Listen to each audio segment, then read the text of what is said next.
ಅಡಿಕೊಂಡು ಉಸಿರು ಗಟ್ಟಿ ಸುಸ್ತಾಗಿ ನೀನು ಫ್ಯಾಕ್ಟರಿ ಗೇಟಿಗೆ ಓಡೋಡಿ ಬಂದರೆ ಲೇಟ್ ಆಯ್ತು ಹೋಗೆಂದು ಹೊರಗಟ್ಟಿ ಬಿಟ್ಟಾರೋ ಸುಲಿಗೆಯ ಸಂಸ್ಥೆಯ ತಂಗಿ ನೀನು ಸಿಡಿದೆದ್ದು ಹೋರಾಡು ತಂಗಿ.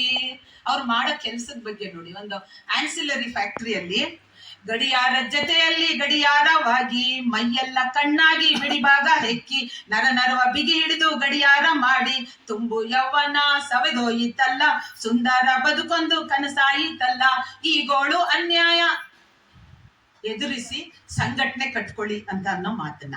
ಕೊನೆಯದಾಗಿ ನೀವ್ ಎಲ್ರೂ ಇಲ್ಲಿ ಬಂದು ಸುಮಾರು ಜನ ಪ್ರಶ್ನೆಯನ್ನ ಕೇಳಿದ್ರಿ. ಪ್ರಶ್ನೆ ಕೇಳೋದು ತುಂಬಾ ಒಳ್ಳೇದು, ಆದ್ರೆ ಈ ಪ್ರಶ್ನೆಗಳಿಗೆ ಉತ್ತರವನ್ನ ಎದುರುಗಡೆ ಮಾತಾಡಿರೋರಷ್ಟೇ ಅಲ್ಲ, ನಾವೂನು ಭಾಗಿಯಾಗಿ ಉತ್ತರವನ್ನ ಕಂಡ್ಕೋಬೇಕಾಗುತ್ತೆ.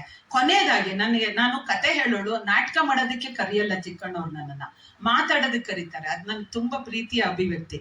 ಕೊನೆಯದಾಗಿ ಒಂದ್ ಕತೆ ಹೇಳ್ಬಿಡ್ತೀನಿ. ಅದು ಹಿಂಗೆ ಒಬ್ಬ ಯಾವ್ದೋ ಒಂದು ದೊಡ್ಡ ಹಡಗಲ್ಲಿ ಒಬ್ಬ ದೊಡ್ಡ ಪಂಡಿತ ಹೋಗ್ತಾ ಇದ್ದ. ಅವನ ಜೊತೆನಲ್ಲಿ ಒಬ್ಬ ಮೀನುಗಾರನು ಇದ್ದ. ಇವನು ಪಂಡಿತ ಹೇಳಿ ಕೇಳಿ ದಿನಾ ಪ್ರವಚನವನ್ನ ಕೊಡ್ತಾ ಇದ್ದ. ಅವನು ಕೇಳಾದ್ಮೇಲೆ ಅವನು ಅಲ್ಲೇ ಕೈ ಕಟ್ಕೊಂಡು ಹಿಂಗ್ ಬಾಗಿಲ್ ಕವ ಹಿಂಗ್ ನಿಂತ್ಕೊಂಡಿರೋನು. ಏನೋ ನಾನು ಹೇಳಿದ ನಿಂತ್ಕಾಗುತ್ತೆ. ಹೀಗೆ ಜಿಯಾಲಜಿ ಗೊತ್ತಾ ಅಂತ ಕೇಳ್ತಾನೆ. ಏನು ಸಮಯ ನೀನು ಈ ಜಿಯಾಲಜಿ ಅಂದ್ರೆ ಭೂಶಾಸ್ತ್ರ ಕಣೆಯ, ಎಷ್ಟು ಲೇಯರ್ ಇದೆ, ಯಾವ್ಯಾವ ಲೇಯರ್ ಅಲ್ಲಿ ಏನಿದೆ ಇದನ್ನೆಲ್ಲ ತಿಳ್ಕೊಂಡ್ರೆ 25% ಬದುಕು ವೇಸ್ಟ್ ಆಗೋಯ್ತಲ್ಲ ಅಂತ. ಅದಕ್ಕೆ ಐತಲ್ಲ ಅಂತ ಹೋದ. ಮರು ದಿವಸ ಬಂದ, ತಿರ್ಗಾ ಅವ್ನು ಹೇಳ ಅದಕ್ಕೆ ವಿಂಡೋಲ್ ಹೇಳ್ತಾನೆ. ಇಲ್ಲ ಸುಮ್ಮನೆ ದಿನಾ ಹಡಗಲ್ಲಿ ಓಡಾಡ್ತೀಯ, ಗಾಳಿ ಯಾವ ದಿಕ್ಕಿಗೆ ಹೋಗುತ್ತೆ ಅನ್ನೋದು ನನಗೆ ಪ್ರಜ್ಞೆ. 50% ಬದುಕು ವೇಸ್ಟ್ ಆಯ್ತು ಅಂತ. ಹಂಗೇನೆ ಇನ್ನ ಕಾಲ್ಭಾಗ ಇರುತ್ತೆ ಅಷ್ಟೇನೆ. ಆ ವಿಂಡಾಲಜಿ ಆಯ್ತು, ಓಷನಾಲಜಿ ಗೊತ್ತಾ ಅಂತಂದ. ಇಲ್ಲ ಸಮಯ ವೇಸ್ಟ್ ಆಗೋಯ್ತು ಅಂತ. ದಿವಸ ಓಡ್ಕೊಂಡ್ ಬರ್ತಾನೆ. ಸಮಯ ನಿಮ್ಗೆ ಈಜಾಲಜಿ ಗೊತ್ತದ ಸಮಯ ಅಂತ. ಅಯ್ಯೋ ಏನೋ ಅದು ನಂಗೆ ಗೊತ್ತಿಲ್ಲ ಅಂದ್ಬಿಟ್ಟು, ಈಗ ನೋಡ್ರಿ ಇದು ಹೋಗಿ ಒಂದ್ ಬಂಡೆಗೀಗ ದಿಕ್ಕಿ ಹೊಡೆಯೋದ್ರಲ್ಲಿದೆ. ಇದು ತಳ ಹೊಡ್ಕೊಂಡು ಎಲ್ರು ಮುಳುಗೋಗ್ತಾರೆ. ನನಗೆ ಈಜಾಲಜಿ ಬರ್ತದೆ, ನಾನು ಈಜ್ಕೊಂಡು ಹೋಗ್ತೀನಿ. ನಿಮಗೆ ಈಜಾಲಜಿ ಬರೋದಿಲ್ಲ, ನೀವು ಮುಳುಗ್ತೀರಿ, ನಿಮ್ದು 100% ವೇಸ್ಟ್ ಆಗ್ಬಿಡುತ್ತಲ್ಲ ಅಂತ. ಪಾಪ ಅವನು ಒಳ್ಳೆಯವನು, ಅವ್ನು ಬರೀ ಖ್ಯಾತೆ ತೆಗಿಯೋ ಅಂತನಲ್ಲ. ಯಾಸಟ ಬಿಡಿ ಸ್ವಾಮಿ, ನಾನು ಬೆನ್ ಮೇಲೆ ಕುತ್ಕೊಳ್ಳಿ, ನಾನೇ ನಿಮ್ಮನ್ನು ಈಜೊಡ್ದು ತಲುಪಿಸ್ತೀನಿ ಅಂತ. ಅಂದ್ರೆ ನಾವು ಬರೀ ಸಿದ್ಧಾಂತವನ್ನ ನಾವು ಪ್ರಾಕ್ಟೀಸ್ ಮಾಡದೆ, ಬರೀ ಪ್ರಾಕ್ಟೀಸ್ ಅದನ್ನ ಒಂದು ಸೈದ್ಧಾಂತಿಕ ನಮಗೆ ಬರ್ಲಿಲ್ಲ. ನಮ್ಮ ಕೈ ಕಾಲಿಗೆ ಕೆಲಸ ಕೊಡುವಂತದ್ದಿದೆಯಲ್ಲ, ಅದು ಎರಡೂ ಸೇರಿದಾಗ ಒಂದು ಚಿತ್ತ ಉದ್ಯಮ ಹಾದಿ ಅಂತ ಅನ್ನೋದು ಸಿಗೋದಿಕ್ಕೆ ಸಾಧ್ಯ ಅನ್ಸುತ್ತೆ. ನೆನ್ನೆ ಇವ್ರನ್ನ ಕೇಳಿದಿರಿ, ನನಗಂತೂ ತುಂಬಾ ಸಿಕ್ಕಿದೆ. ನಾನು ಇನ್ನೂ ಒಂದಷ್ಟು ದಿವಸ ಇದ್ರೊಳಗಡೆನೆ ಜೀವಿಸುವಷ್ಟು ನನಗೆ ಸಿಕ್ಕಿದೆ. ಓದೋದಿಕ್ಕೆ ಇನ್ನೂ ಒಂದಷ್ಟು ಕೆಲಸ ಹಚ್ಚಿದ್ದಾರೆ. ನನ್ಗೆ ಇಂಥದ್ದೊಂದು ಕೆಲಸ ಕೊಟ್ಟಂತಹ, ಇದನ್ನ ಆಯೋಜಿಸಿರೋ ಎಲ್ಲರಿಗೂ, ನನ್ನ ಮಾತನ್ನ ಕೇಳಿಸ್ಕೊಂಡ ಎಲ್ಲರಿಗೂ ತಲೆಬಾಗಿ ಶರಣ ಅಂತಾನೆ ನಾನು ಭಾವಿಸ್ತೀನಿ. ಎಲ್ಲರ ಹೆಂಡಿರು ತೊಳಸಿಕ್ಕುವರು, ಎನ್ನ ಗಂಡಂಗೆ ತೊಳಸುವುದಿಲ್ಲ. ಎಲ್ಲರ ಗಂಡಂದಿರಿಗೆ ಬಸಿವರು, ಎನ್ನ ಗಂಡಂಗೆ ಬಸಿಯುವುದಿಲ್ಲ. ಎಲ್ಲ ಗಂಡಂದಿರಿಗೆ ಬೀಜ ಉಂಟು, ಎನ್ನ ಗಂಡಂಗೆ ಅಂಡದ ಬೀಜವಿಲ್ಲ. ಎಲ್ಲ ಗಂಡಂದಿರು ಮೇಲೆ, ಎನ್ನ ಗಂಡ ಕೆಳಗೆ, ನಾ ಮೇಲೆ, ಕದಿರೆಮ್ಮೊಡೆಯ ಗುಮ್ಮೇಶ್ವರ. ಇವಳು ಬೀಜ ಅನ್ನೋದನ್ನ ಗಂಡಸ್ತನದ ಪೌರುಷದ ಸಂಕೇತ ಮಾಡ್ಕೊಂಡಿದ್ದಾರೆ ಜಗತ್ತಲ್ಲಿ. ಆದ್ರೆ ಇವಳು ಆ ಗಂಡಸ್ತನವನ್ನೇ ಹೊಡಿತಾಳೆ. ಎನ್ನ ಗಂಡಗೆ ಅಂಡದ ಬೀಜವೇ ಇಲ್ಲ ಅಂತ ಅಂತಾಳೆ. ಇದು ಕೂಡ ನನ್ಗೆ ಬಹಳ ದೊಡ್ಡ ಮೆಟಫರು ಅಂತ ನನ್ಗೆ ಭಾವಿಸ್ತೀನಿ. ಹಂಗೆ ಮತ್ತೊಂದು ಇದ್ರಲ್ಲಿ ಬಿದನೂರ ಗಂಗಮ್ಮಂದು ಈಗಾಗ್ಲೇನೆ ಹೇಳಿದ್ರು, ಮಗನೊಂದು ಹಡೆದನಲ್ಲ, ಮದುವೆ ಗಂಡ ಮನೆಯೊಳಗಿಲ್ಲ. ಎಂಥದು ಜಗವೇ ತಾಯಿ, ಜಾಣಿ ನಾ ಸುಳ್ಳೇಳೋದಿಲ್ಲ. ಅವಳು ಎಲ್ಲೂ ಸುಳ್ಳು ಹೇಳ್ತಾ ಇಲ್ಲ, ಬಹಳ ನೇರವಾಗಿ ತನ್ನ ಮಾತನ್ನು ಹೇಳ್ತಾ ಇದ್ದಾಳೆ. ಊರು ಕೇರಿ ತಿರುಗಲಿಲ್ಲ, ನಾರಿನ ಬಸಿರಾಗಲಿಲ್ಲ, ಪಾರ ಒಂದು ಹುಟ್ಟಿತಲ್ಲ, ನಾರೇರು ಕೇಳಿ ಇರಿಸೊಂದ. ಇದು ಒಂದು ದೊಡ್ಡ ಹೊಡೆತ ಪಿತೃ ಪ್ರಧಾನತೆಗೆ ಅಂತ ಅನ್ನೋದನ್ನ ನಾನು ಭಾವಿಸ್ತೀನಿ.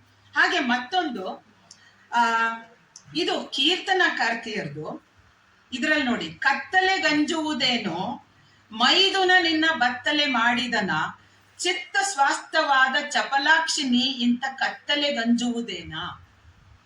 ನಾವು ಇವತ್ತು ಡೊಮೆಸ್ಟಿಕ್ ವೈಲೆನ್ಸ್ ಬಗ್ಗೆ ಮಾತಾಡ್ತೀವಿ.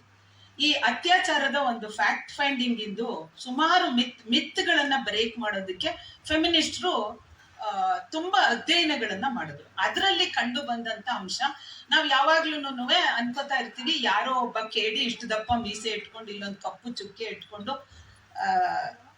ರಾಕ್ಷಸನ್ ಬಗ್ಗೆ ನನಗೆ ತುಂಬಾ ಗೌರವ ಇದೆ, ರಾವಣನ ಬಗ್ಗೆನೂ ಗೌರವ ಇದೆ, ಹೀಗೆ ಬರೋ ಅಂತವನೇನೆ ಅತ್ಯಾಚಾರಿ ಅಂತ. ಆದ್ರೆ ಮುಕ್ಕಾಲುವಾಸಿ ಅತ್ಯಾಚಾರ ನಡೆಯುವಂಥದ್ದು ಪರಿಚಿತರ ನಡುವೆಯೇ ಅನ್ನೋದು ನೆನ್ಪಿಟ್ಕೊಳ್ಬೇಕು ನಾವು. ಅದು ಎಲ್ಲೋ ಆಗುತ್ತೆ, ಯಾರೋ ಮಾಡ್ತಾರೆ ಅಂತಾರೆ, ಗೊತ್ತಿರೋ ಅಂತವ್ರು ಮಾಡಿದ್ದಾರೆ. ಅದರದ್ದು ವಿವರಕ್ಕೆ ನಾನು ಹೋಗೋದಿಲ್ಲ, ಯಾಕೆ ಅಂತಂದ್ರೆ ಅದ್ರ ಬಗ್ಗೆ ನನಗೆ ಮಾತಾಡೋದಕ್ಕೆ ತುಂಬಾ ಇದೆ. ಯಾಕೆಂದ್ರೆ ಅದರಲ್ಲೇನೆ ಮುಳುಗಿ ಸುಮಾರು ಕೆಲಸಗಳನ್ನ ನಾವು ಮಾಡಿರೋದಕ್ಕೋಸ್ಕರ.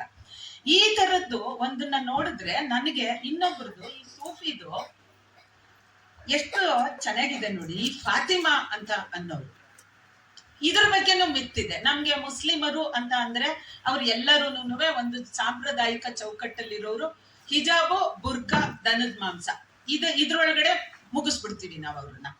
ಈ ಫಾತಿಮಾ ಅನ್ನೋಳು ಆವಾಗ್ಲೇನೆ ಪ್ರಶ್ನೆ ಎತ್ತಿರೋದು ನೋಡಿ, ಅಲ್ಲಾಹು ಅಕ್ಬರ ಅನತಿ ಯಾಕ, ಅಲ್ಲಾನ ದಿಲ್ನ ನೀ ತಿಳ್ಕೊಂಡಿಲ್ಲ ಯಾಕ, ಅಲ್ಲ ಅಂಬುವನು ಸಣ್ಣವನಲ್ಲ, ಮಂದಿರ ಮಸೀದಿಯೊಳಗೆ ಹಿಡಿಯುವವನಲ್ಲ, ಕಟ್ಟಿದಿ ಯಾಕ ನೀ ಅವೆಲ್ಲ, ಮಾಡಿಕೋ ನಿನ್ನ ದ್ಯಾಹ ಮಜೀದ, ನಮಾಜ ಮಾಡೋ ನಿಮ್ಮ ಒಳಗ.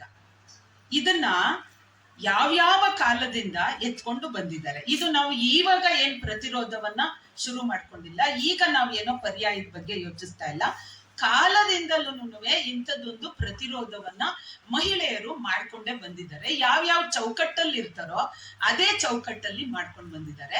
ಇಲ್ಲಿ ಗಮನಿಸ್ಬೇಕಾಗಿರೋದು ಏನು ಅಂತಂದ್ರೆ, ಈ ಚೌಕಟ್ಟಲ್ಲೂ ಶ್ರೇಣೀಕರಣ ಇದೆ. ಮಹಿಳೆಯರೆಲ್ಲರೂ ನಾವೆಲ್ಲರೂ ಸೋದರಿಯರು ಹೌದು, ನಮ್ಮ ಒಳಗಡೆನೂ ಒಂದು ಶ್ರೇಣೀಕರಣ ಇದೆ. ನೀವು ಮೇಲ್ ಜಾತಿಯವರಾಗಿದ್ರೆ, ಮೇಲ್ ವರ್ಗದವರಾಗಿದ್ರೆ, ಅಥವಾ ಕೆಳ ಜಾತಿಯವರಾಗಿದ್ರೆ, ಕೆಳ ವರ್ಗದವರಾಗಿದ್ರೆ, ಅಥವಾ ಮಧ್ಯಮ ವರ್ಗದವರು ಮಧ್ಯಮ ಜಾತಿಯವರಾಗಿದ್ರೆ, ಅದರಲ್ಲಿ ನಡೆಯುವಂಥದ್ದು ಅದರದ್ದು ಆಪರೇಷನ್ ಕೂಡ ಬೇರೆ ಸ್ವರೂಪದಲ್ಲಿ ಇರುತ್ತೆ, ಉಸಿರುಗಟ್ಟೋ ವಾತಾವರಣನೂ ಬೇರೆ ತರದಲ್ಲಿ ಇರುತ್ತೆ ಅನ್ನೋದು ಬಹುಶಃ ನಾನೀಗ ಓದಿದಂತಹ ಎಲ್ಲಾ ವಚನಕಾರ್ತಿಯರು, ತತ್ವ ಪದಕಾರ್ತಿಯರಲ್ಲಿ ನಿಮಗೆ ಅರ್ಥ ಆಗುತ್ತೆ.